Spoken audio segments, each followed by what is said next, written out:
C'est vrai, depuis 12 ans, nous fabriquons des chiffres essentiellement sur la base. Alors, on a les informations de la part des notaires, mais ce qui nous permet de fabriquer des indices qui collent au plus près, je dirais, du marché, sont les remontées de nos agences immobilières partenaires. Aujourd'hui, on en a 12 000, à peu près la moitié du marché. Donc ça nous permet effectivement de fabriquer des indicateurs très, très vifs. Donc malheureusement, ces 12 000 agences ne font plus de transactions, comme vous le savez, depuis le 16 mars, ou très peu.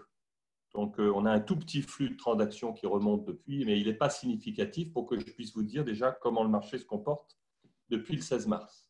On le sait tous, jusqu'au 16 mars, en tout cas l'indice qu'on a produit sur les 3 premiers mois montrait une hausse des prix qui était encore assez forte au premier trimestre de l'année.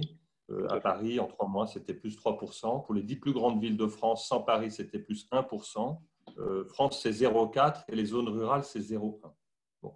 Si je prends un tout petit peu de recul, je crois que c'est important de regarder quand même le passé récent pour avoir une idée de ce qui peut nous arriver demain.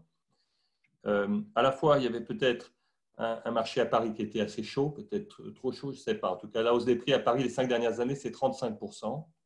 Les 10 plus grandes villes, c'est 21%. Mais l'échelle de la France, c'est que 6% de hausse des prix en 10 ans. Et en rural, en 5 ans, pardon.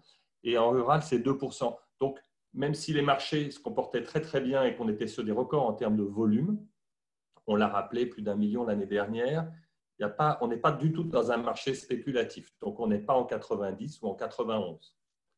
On n'est pas non plus en 2008, parce que la crise est de nature différente, mais on n'est de toute façon pas en 90-91. On n'est pas dans un marché où les gens achètent pour revendre très vite derrière.